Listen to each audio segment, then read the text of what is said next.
It's not just radio, it's Rockland World Radio. RocklandWorldRadio.com.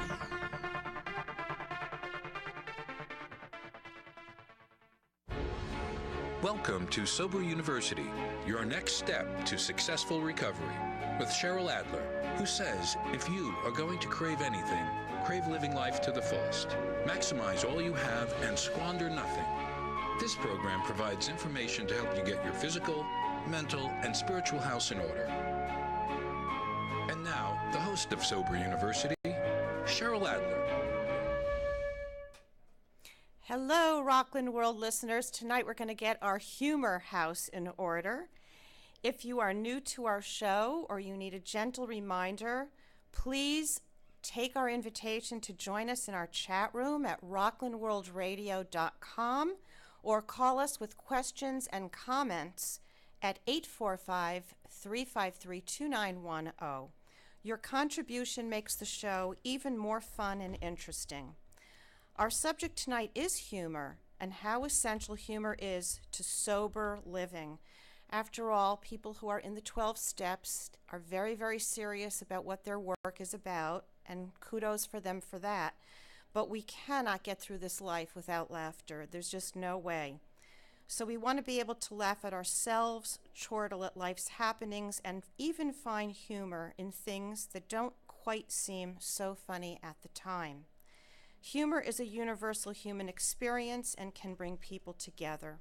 The Greeks referenced the word humor as a kind of body fluid, that the balance of the fluids throughout your being has a great positive effect on your health and your emotions when you let it out and laugh. My guest tonight is a gifted, talented, remarkable, wonderful man who is so very close to my heart. Not to mention that he's my one and only most favorite brother on the planet, if not the galaxy. Charlie Adler, welcome to the show. Hello, Cheryl. I thought I'd make you laugh tonight because this laugh is so important. Oh my God, you are just... Wouldn't that have been great? I mean, wouldn't that have been great if I just did the whole interview that way? Yes. Hi, Why don't you I want just... to laugh. Oh, let's just be whiners together. Have you noticed? Have you noticed? This is your show, so I'm going to shut up. But have you noticed? I got to just mention this. Because I know that I was going to do this today, and I was thinking about this a lot. Yes. You know, laughing to me is like as natural. Crying and laughing are the same thing to me. I mean, you can probably do it in the same breath. But have you ever noticed, and you probably do your work a lot, when you are feeling your most free and your most alive and connected, and you are being very funny, and someone looks at you like you have 18 heads because you've been funny. And I realized today, I was going over many relationships in my life where people refuse to laugh. Oh my God, I was going to ask you about that. Well, it has to do with control. It has to do with being vulnerable. And I was listening to your introduction. I love that description about the Greeks and all that. And I'm kind of interpreting it and rewording, but it's like life's blood. To me, if I can't laugh, I would rather just end it. I got to laugh. You have to. It's I'm hearing your my oxygen. Feedback. Can you? I'm hearing my feedback. Is there any way to shut me up? Yes, let's shut you up right now. Could you shut me up? Because it's like somebody else is in the room with me, and I'm not so crazy about them. Oh, but we love you. And is that better now? Can you hear me now? Hello. Yeah, that's way better. Hello. Well, I wanted to at least finish introducing you because your gorgeous photo is on the screen.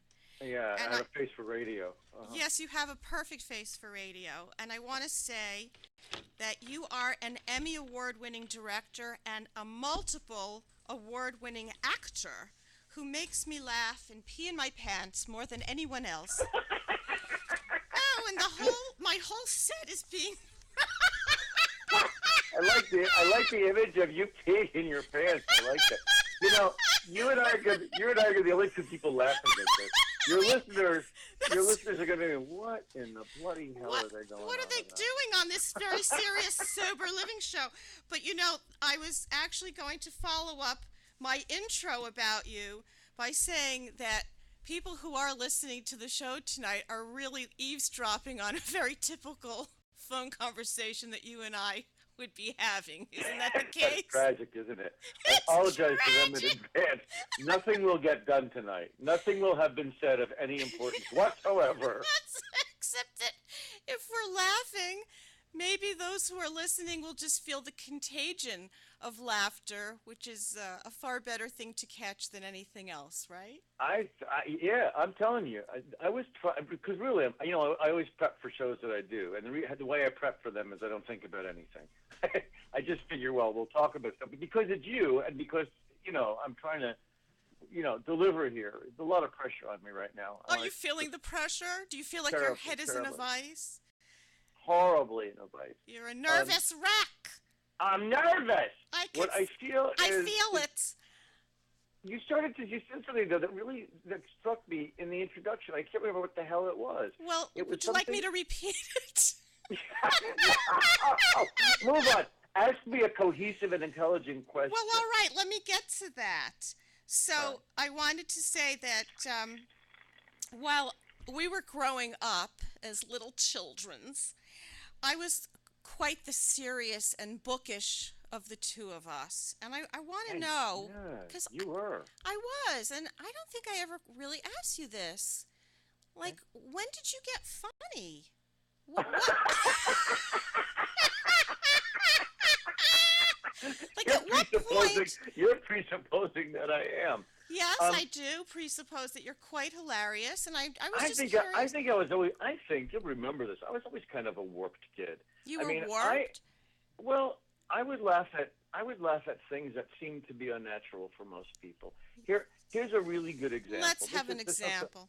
Okay. Brian Duffy, who was a kid who moved into the neighborhood, I had gotten a mini bike when I was 13. And tragically, I let Brian Duffy ride it.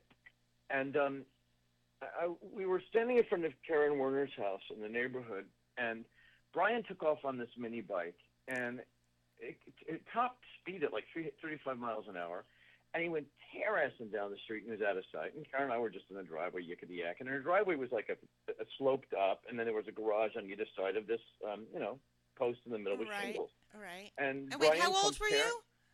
I think I was 13. Developmentally speaking? Well, developmentally probably about 7, but physically 13. I see. And Brian came tearing down. We heard him, and we heard him, and we watched him, and we realized that as he was coming around the curve going to the driveway, he had not a clue where the hell the brakes were. I lost him. And he was panicked, and I watched his face panic.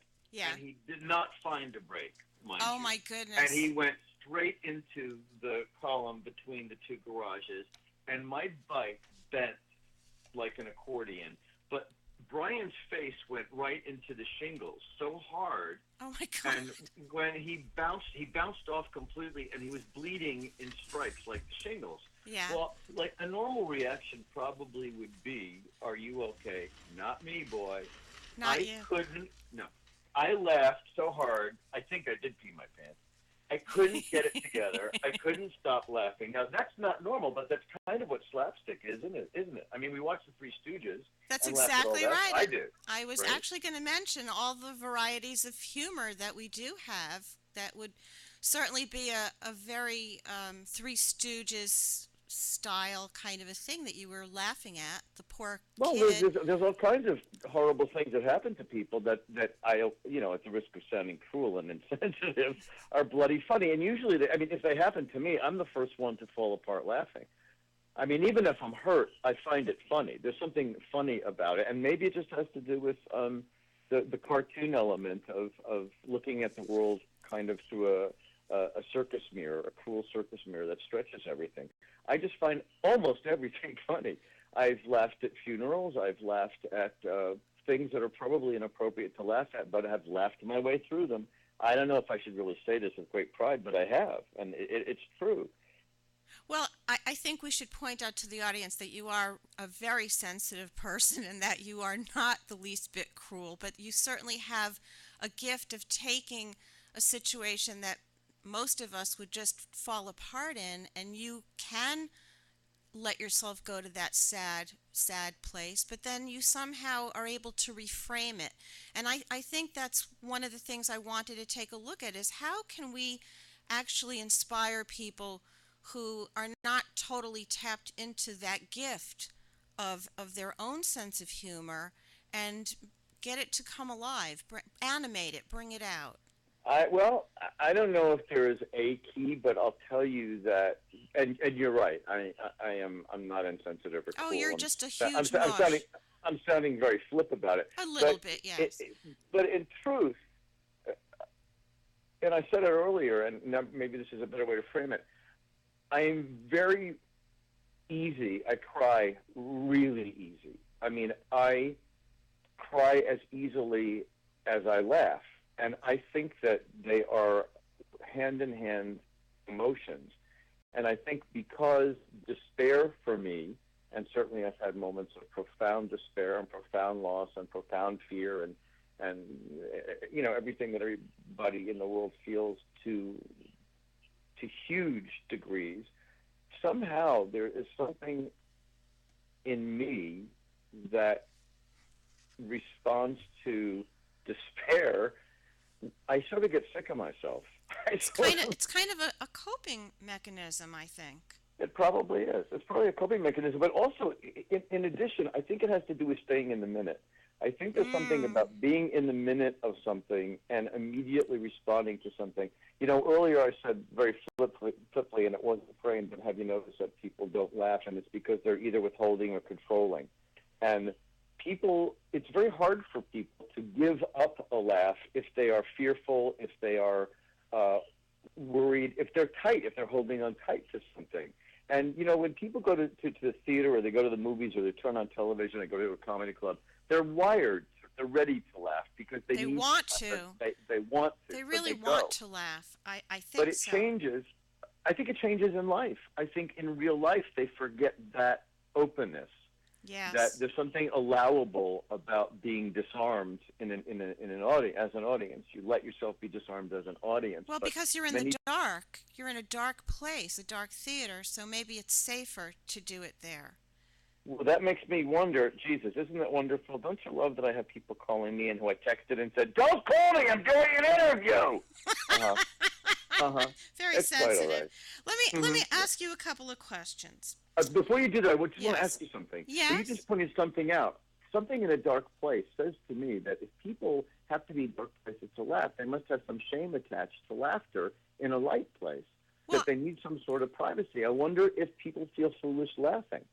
Maybe so. Maybe so. Maybe so. What? That's an inside joke. This is just going south fast. I know, but we enjoyed it. Have you ever been in a room full of the stuffiest people with something poked up where, and they were like Night of the Living Dead? And did you ever say anything to try to sort of burst the balloon and get their own air out of them? What happened? Well, it's a terrible thing to say, but in truth, I often am in rooms with people that I'm working with that are that way, and I consider it that they're peeing on everyone's parade because my work should be joyful and playful and alive, and if they're in there peeing on the parade with their being so uptight and so cold, I have to do something. It's your moral imperative. It is my moral imperative. It's a necessity for everyone in the room and for myself, and to knock it off. So I have done everything from pulling my pants down to pointing out how ridiculous they are. I get more absurd. I get very rebellious. Get closer to the phone. There you go. We lost you for a moment. Get closer to the phone. There you go. Is that better? That's so much better. Has your humor ever backfired on you? There's a lovely woman in the audience who's known you for quite some time. You might know her, actually. It's our mother. Mother! Mommy! It's Mother. She wanted. Oh, with your biggie mommy. It's our little mother. And so she She must have asked me at least 42 times to ask you the question, so I have to ask it or I'm going to be beaten senseless later. Has it ever backfired? Has your humor ever backfired on you? Of course it has. And do you dare to share when that was? Well, I can't remember because I think it's as often as it isn't. You've So it's not like they don't stand. I mean, it doesn't. You flop all the time as a human being. You fail all the time as a performer. There's so many things that don't work. There's so many attempts you make. I think one of the biggest dangers that you can make is to try to be funny. I think when you try to be funny, it belies the truth and it screws up a really good joke. Yes, and the best performances, the best comic performances, for my money as an audience, come from the truth. And it was a hard-won lesson for me as an actor and also as a director, is just to tell the truth. Don't try to make anybody laugh. So I probably tried too hard at different times in my life, professionally, where it just snapped me in my ass like a rubber band going 60. Or in personal settings where I've tried to, disarm somebody and tried a little too hard, and then just maybe my sensibilities weren't as funny to somebody else, and I just thought it was hilarious, cracked myself up. But, yes, and they were so offended, totally offended by you. And whatever, it's so unimportant to me. I mean. It doesn't really much matter. The only thing that would matter to me is if I caused someone great pain. Of course. If I thought that I really caused somebody harm or pain as a result of my sense of humor, and it either shamed them or humiliated them or in any way denigrated them, then I would be mortified and I would do anything to beg forgiveness and make that right. But if in the spirit of just being playful and having a good time, somebody just doesn't get the joke, or my foul mouth upset someone's delicate sensibilities, oh, wow. I didn't know you have a foul mouth. This is new. Stay tuned. Ma, did you know about that? Whoa. It's a case of Tourette's Never gone heard wild. of it. Tourette's on steroids. That would be. It is. That would be my lovely, beautiful brother. So let me continue interviewing you, if that's all right. No, I've never been interviewed by my sister. I think it's kind of cool. I'm liking it. It's kind of cool, right? Yeah, I like it. Oh, good. So let me ask you this. In your professional life, you have amassed a variety of animated characters. Uh-huh. If I didn't know you so well, we could say you were the Sybil who's out on the loose times. Yes, absolutely. Like 1,000. And this gift not only requires amazing abilities you have to morph your voice, it taps into your great imagination, creativity, wild abandon, and obviously a very spontaneous sense of humor. Can you comment on how this has evolved for you? Well, I would have to talk about it as an actor. The evolution of an actor, you acquire skills. I mean, you find out that you have them. Mm-hmm. I probably was idiotic and hammy growing up, and class clownish and a bit of an ass, and found out that it was a power that I had. Well, then before I even knew it was marketable. What was marketable to me was it was a great way to deflect my pain and discomfort. Exactly. It was a great way I was very insecure and very scared and basically shy and didn't think much of myself. The only place that I felt that I really had great strength was in front of an audience. And I found that out because along the way I was able to make people laugh or keep people from clocking me because I was a funny kid. And so you were absolutely I didn't know that could be a skill. And then through encouragement from our mother and some wonderful teachers along the way, they sort of pointed me in the right directions and said, this is where this could fit. You have a place here. And then I went about acquiring, actual skill as an actor. To know what the hell I was doing. You can't just spend your life being an idiot. And I was, I had the shoes with the bells on my toes, and there had to be substance. I had to acquire substance underneath that. Right. And along the way, I found my courage and I found my strength and my spontaneity. My spontaneity feeds me. Let me say it differently. Yes. Being in the minute for me is all I know. I don't have 5 minutes ago. I don't have 5 minutes from now. I only got right this second. You're so existential. It's like being our dogs, isn't it? Who I'm curled up with right now. Oh, which one? I have both. I have Leo and I have Riley. Hi, Bonehead. Ooh, Mother, you bonehead. Oh, Bonehead, I just love you. I love them. They're the Oh, best. hi, Riley girl. Well, that's the other thing. I think if people in the audience are in some state of unhappiness, and obviously they're listening to us, they must be. I think that relating to animals, or even talking in the personality, your different personalities, is a very soothing, helpful thing. It certainly is. It's like talking in tongues. I don't know anybody listening who has a dog or a cat or a turtle or whatever, a cactus, that talks to them. Most people have a persona that they use when they talk to That's right. a pet. And Absolutely. that taps into a great innocence and a pleasure and a joy and a silliness and an openness because it's safe. Yes, Tend absolutely. to accept you as you are. But that's kind of an interesting way to explain to you my stupidity. Is everything feels possible to me. Everything is ripe for the picking in terms of sparking off of something. Yes. Playing with things. I love playing with people. Right, and I would never characterize that as stupidity. I would say that's absolutely joyful to be able to wag your own tail. That's a great image. I think I'm going to try that right now. I think you should. That feels good. I do. That's a really great way to say that. It is joyful for me, and it is wagging my own tail. It is. So Charlie, can you share with our listeners ways that they can bring more humor into their daily lives? I know we've just talked about if you have a cactus or a cat or a dog. Obviously, we can connect with them in a pretty natural way. But how do we get to loosen people up who might be wearing their necktie a little too tight and their face is purple?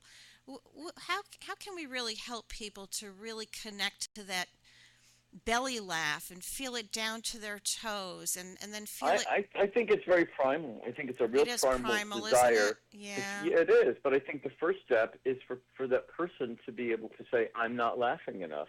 I'm not feeling joy. I'm not feeling pleasure. And I think you have to start identifying what it is that does feel good to you, and what are the things that do make you laugh. Listen, some people just can sit and watch television for hours, and they can feel elevated by laughing. Laughing is the greatest release of energy I think there is, and it taps into innocence and being a child and being safe. So to tell somebody in a quick conversation on the phone that there is a quick way to sort of laugh would be a lie, because in truth, part of what makes people laugh is the willingness to disarm and to be open. So I think the first step is to say, I'm willing to step out of I'm willing to let go and see if I can survive being open for 30 seconds and 30-second increments. What would it feel like if I did sort of I think you have to start with a smile. Some people can't even smile readily. So right. There's so much pain. You're so right. Yes. Even the smile might crack somebody's face because they've perhaps become so mired or even addicted to their misery. I agree, and it's pain or fear of letting go. What's it replaced with? And I also think people are afraid of looking foolish. I think people are afraid of looking foolish judgment and looking silly. Yeah. I mean, I have the laugh of a madman. I have the laugh of a mental hospital patient, and I know that I have been with people in public places where I have laughed, and they have turned to me and gone, "Stop that!" And I go, "You stop that, really? I'm having a good time." Because it does sort of explain that people do get uncomfortable if they're sitting with a hyena, let alone themselves. I don't know. I mean, what do you think? Do you think that people seem to hold laughs close to their vest? Well, I think when they feel safe, they can really let it rip. but if they're concerned about judgment, I think they do hold it close to their vest, and they'll maybe giggle a little bit, or it'll be controlled. As you said in the beginning, the word control. It's not a wild, abandoned kind of, I'm just in the moment, totally immersed in this joyful experience. But Cheryl, when I teach actors too, and actors who have a great desire and a great openness have to feel the safety to be more open, and that is a very daunting task often, because people need the skills in order to feel safe. I just can't say to somebody, okay, yeah, be vulnerable now and laugh. Of course. I'd love to say that, but that's what it actually does take. And the only way you can feel vulnerable is to feel safe, and the only way you can feel safe is to have the courage to survive an uncomfortable, adversarial moment in life. And I can't think of things that are more uncomfortable than standing up on a stage and letting it fly, and in the hopes that it's received. Well, I think a root canal could feel pretty awful.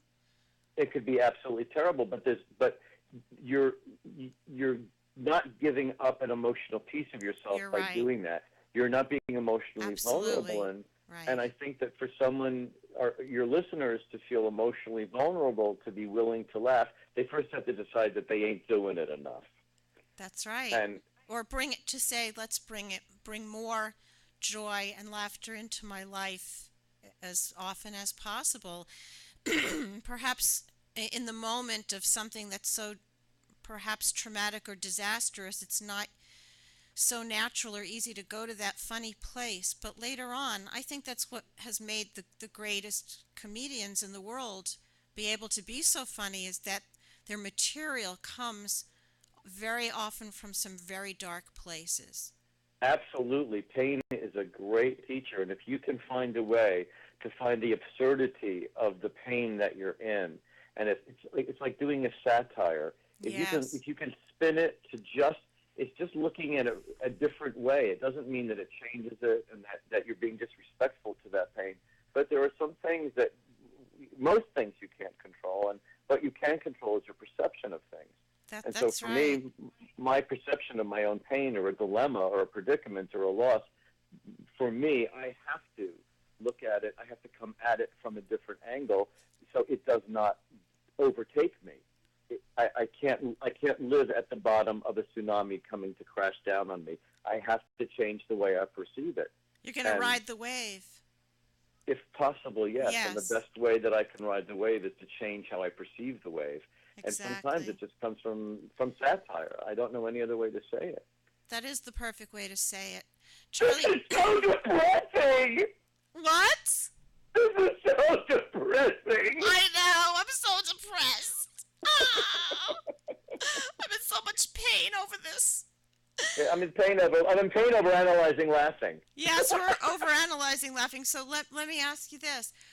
Can you share with us who some people in your life are, who inspired you, who were guides or role models or just impacted your life? I mean, besides teachers and all that, and the most inspirational people professionally is when I was 19, I played opposite Imogene Coca, the comic legend Imogene Coca, Bless her heart. In a play, and she became one of my most profound relationships of my life until she died. Yes. And her take on life, her ability to satire everything in the most painful moments, we were always able to fall out laughing, not in any way leaving the pain or leaving the truth of the situation, but again, just looking at it momentarily from a different way. It was a great steam escaping from this pot that was about to boil over, and that's what a laugh did. It was a great reliever. So she was, besides being a great teacher professionally and skill-wise, and what works and what doesn't. Come back to the phone. Oh, sorry. I'm not away from the phone. It's just being weird. Oh, okay. Sorry about that. So it's okay. So the last part of your statement was? I don't remember. Oh. I'm old. You know what you mean. I forgot. I know. We make new friends every day, don't we? Yes, Yes. every other minute, apparently. Every other minute, yes. She taught me great skills, and we met. I think when you meet somebody, and if you share a laugh, to me, that is a more profound thing than any other thing that the people can share. Yes. If you can share a sense of humor and you can share a laugh, there's such a connection of truth and perception. To share a perception of the world is so profound. If you can laugh at something, because everybody doesn't laugh at the same thing. That's right. It's like ice cream, a million varieties. Exactly, and you can't please everybody. So I was able to find that with her. She was a great ally through my life. Henry Gibson from Laugh-In, Phenomenal. and a million other movies. He was one of my best friends until he died. And he also a beacon of light. And a beacon of light and Yes. joy, and always was in the minute. And the one thing that these two people had in common for me is their hearts were always in a state of openness. Good point. Yes. And these people did not have great, easy lives. There were many, many, many tragedies and challenges. Yes. They did. They were But suffering. never lived but wouldn't live in a state of suffering. Always had this openness and this desire to be playful. I think laughter comes from a need to play and be playful, and they both were profoundly playful people, and we shared similar spirits, and for me, I wake up in a state of I can't wait to get up. I can't wait to know what's going to happen. Yeah. That's the wrong thing. I can't wait to have things happen. I don't want to know what's going to happen. I just want to know that I'm going to be in something. I'm in it, whatever it is. I'm in it. That's a great philosophy. You can't wait to wake up and be in it. Yeah, I guess so. And the rewards of that are everything feels possible. Yes. And that was hard won. I'm not being Pollyanna Schwartz here. Those are hard won things. Those are hard won skills to acquire in one's life. For sure. It does take practice, but it's a fun practice. It does take practice, I must say. But I don't know. Start with a smile. Start with a pet. Start with something. Get out of your houses. Exactly. Go out and let the sun shine on you. Well, start talking to people. I think people are hilarious. They can be. And I also wanted to mention how healing laughter is. I'm thinking about Norman Cousins, who was so very ill and was able to survive the illness and write about it. And what did he do? He watched Marx Brothers films and every kind of comic film that would just make him rip-roaring laugh.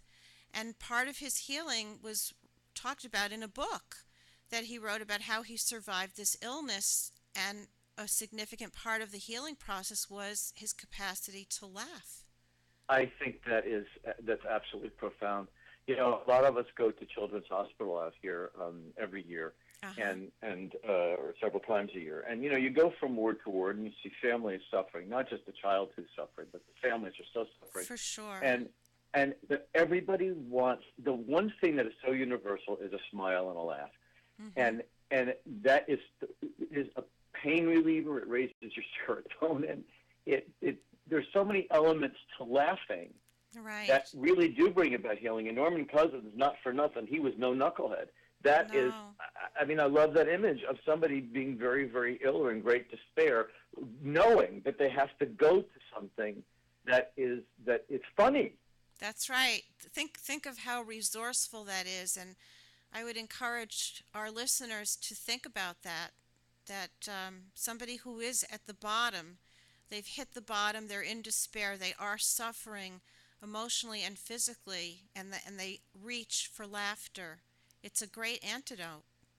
It's a great antidote. It's also a great challenge for someone who is in such despair to even take that leap of faith, to try that, or even have the courage to do it. It is not an easy thing when you're in such a state of darkness or suffering. Even the possibility of laughing feels so far away, but it's doable, and there is enough out there that could really bring you that kind of relief humor-wise. Absolutely. And probably enough, there's a wellspring of probably stories that everybody has. Everybody has a story or many stories that they grow up with, or odd relatives, or funny experiences. And sometimes it's just digging down and remembering them, being able to remember. Do you mean somebody like Aunt funny. Sophie? Yes, that's right, darling. Somebody like Aunt Sophie. How, Yeah. Can we speak to her for a minute? Yes, hello, darling, sweetheart, darling, with your Aunt Sophie. Yeah, you know, I used to write for True Confessions magazine. $10. I would write a story about an opera singer who came home and found a man under her bed for $10. And she sang to the street, "There's a man under my bed. There's a man under my bed." In the Italian areas. It was an Italian neighborhood she grew up in. And they brought the police. They came. They got the man. $10 I won for that story. $10. $10. What a bargain for such a story. Yeah. Well, you know, go ahead. My producer's looking at me. We're going to wrap up in Goodbye. No. Why did you get work? But No. We're gonna wrap up in a minute. So, do you want to just share any last thoughts? no, I think because my last thoughts would mean I'm dying, and I don't want to have a last thought. How right you Like the are. last It's wish. like the last rights. Forget about it. Except I love you. And here's my last thought. I love you, and I'm so proud of you, and I'm so thrilled that you had me on the show. And I love you, Ma, and I hope you sat there. Mother darling is probably bursting with pride. That's what I was going to say. We have a woman in the audience who's felling. Do you have anything that you'd like to say that might put a smile on her face at this moment, even though she already has one? But, you know... Yes. Go to bed. It's past your bedtime.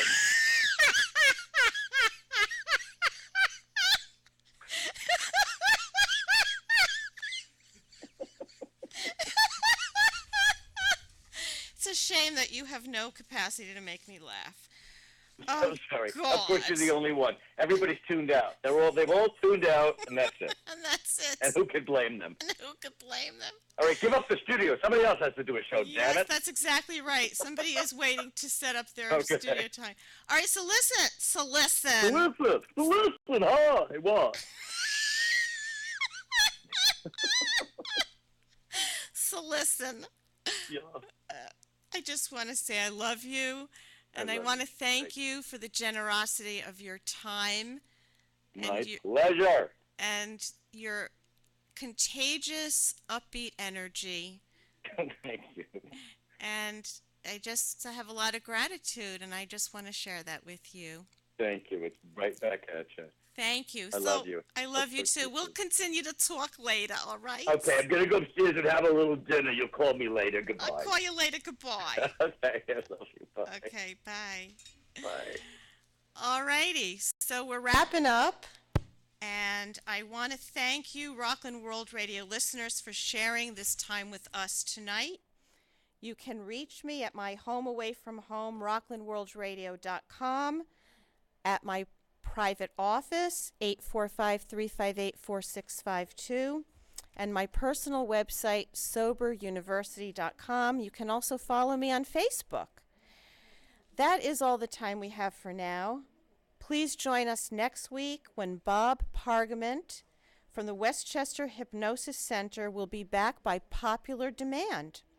And since it is springtime and the days are longer and brighter and warmer, we are encouraging everyone to get outside and make the most of this beautiful season. Take note of all the blooms and blossoms and fragrances and colors. And next week with Bob, we'll be focusing on success and the success of weight loss. And for a further note, I will be a happy guest next Wednesday night on Glenn Keane's Spotlight for Success, which is also part of the Rockland World Radio family. And so I'm thrilled to say I'm going to be on his show April 18th at 6:30. That's next Wednesday. Tune in to rocklandworldradio.com. And remember, if you're going to crave anything, crave living life to the fullest. Maximize all you have and squander nothing. See you next time. Good night.